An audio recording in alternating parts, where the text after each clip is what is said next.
Hi, I'm Lina Baker Cortez. I'm an Ichabod parent of a 6th grader and a 4th grader, and a member of the Reopening School Committee on Mental Health. As parents, we want to protect our children from witnessing the fear and uncertainty brought by the COVID-19 pandemic. We wish we could take away the disruption to the education, activities, and relationships. And as any parent, we wish they're not exposed to suffering. Starting a school or starting a new school year can be stressful at the best of times, let alone during a global pandemic. COVID-19 has caused major disruptions to daily life, and our children and adolescents are feeling these changes deeply. While the return to school will be not only welcome but exciting for many students, others will be feeling anxious or frightened. All these changes have the potential to affect the mental health and well-being of any of us, and some of our children have exhibited emotional and behavioral symptoms. They may have resolved within a few days or over a few weeks, while others may continue to show as the stressors of the pandemic are ongoing. It is important to know the signs of anxiety, panic attacks, depression, and suicide, so you can easily identify them, not just among your family, friends, and neighbors, but also for yourself.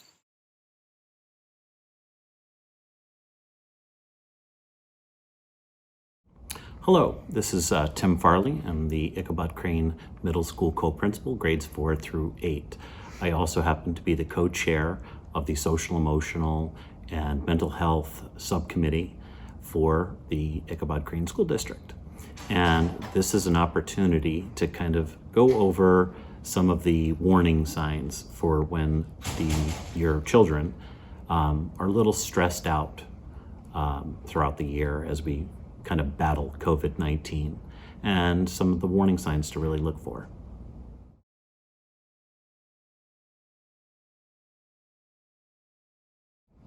Okay, so this next slide are the warning signs to look for, especially for preschoolers.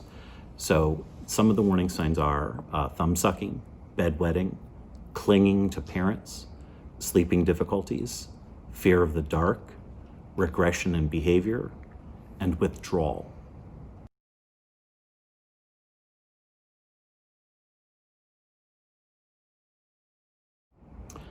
And so here are some things that you can do as a parent to help your preschooler. You can help your child by labeling their feelings and providing validation. For example, I can see that you are upset because you can't have your friends over.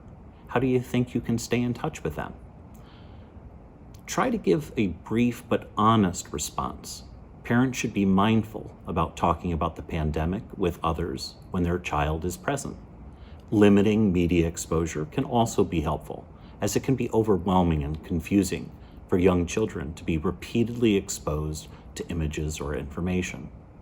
Maintaining consistency and familiarity whenever possible with virtual school time, mealtime, and bedtime.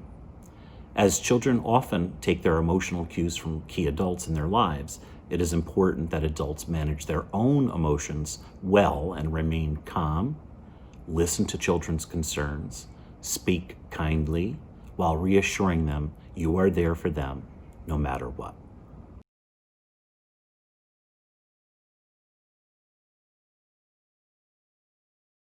In this next slide, it provides a resource for parents of preschool children and for those children who are on the autism spectrum of using social stories. And it also has an embedded link at the bottom of the page.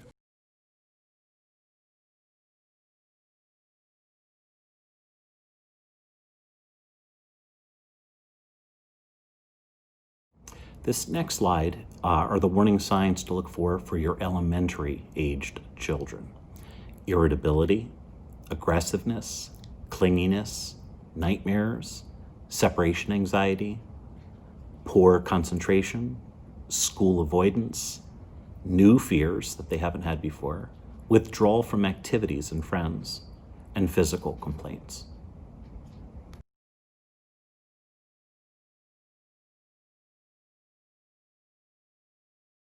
And on this slide, it shows you some of the ways that you can help your elementary aged children. Younger children are more likely to act out their stress, anxiety, or fear through their behavior. These emotions are not to be ignored. They must learn from us that having emotions, positive or negative, is good. Talking about them is necessary, and being honest with them is healing. In a calm and reassuring voice, tell them where you are going, how long you will be gone, when you will return, and that you are taking steps to stay safe. Set aside some special time with each of your children. You choose the time and let your child choose the activity. A couple of minutes of your undivided attention will mean a lot.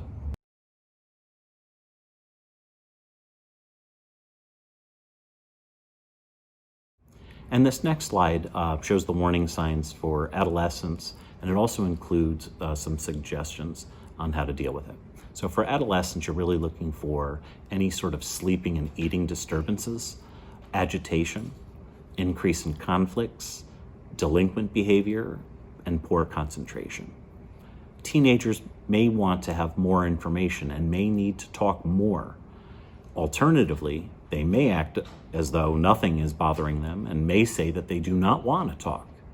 Give them space, but also keep a close eye on how they are coping and create opportunities for discussion. Talk about how they're feeling during the pandemic. Watch for signs they are struggling and may need more support. Help them look forward by helping them shift away from what was lost and identify ways to move on with plans and goals.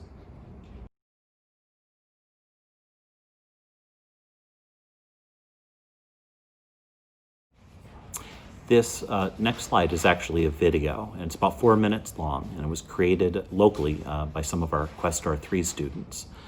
And it's the signs for suicidal awareness.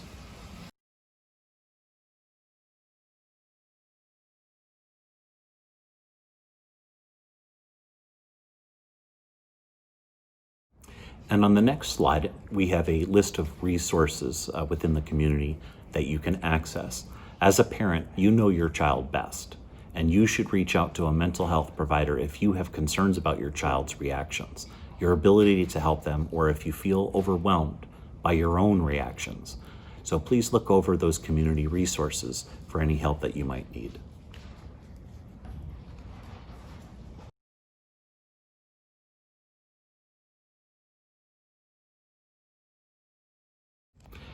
And this last slide is a list of some of our school resources that are available to you. So if you have any general questions or concerns regarding your child, or if you feel they would benefit from emailing or speaking with one of our school psychologists or school counselors, their emails are listed below.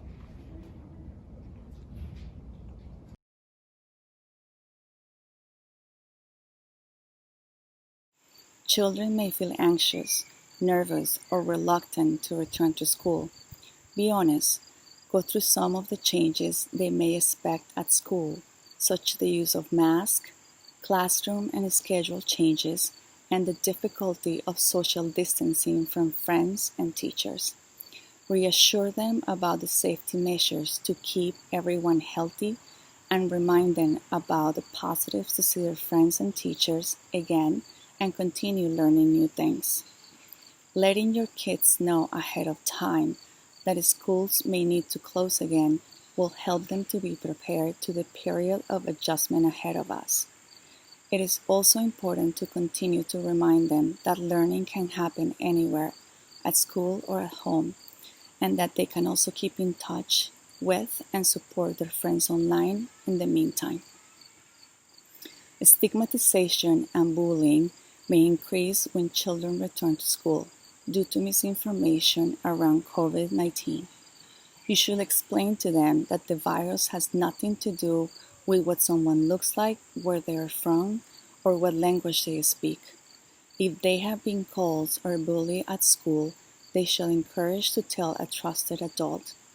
Remind your children that everyone deserves to be safe at school and online. Bullying is always wrong, and we should each do our part to spread kindness and support each other. Children rely on us as parents for safety, both physical and emotional. We cannot control these circumstances, but we can work to straighten our relationships during this time while building our kids' resilience. Reassure your kids that you are there for them and that your family, their school, and everyone in their community will get through this together.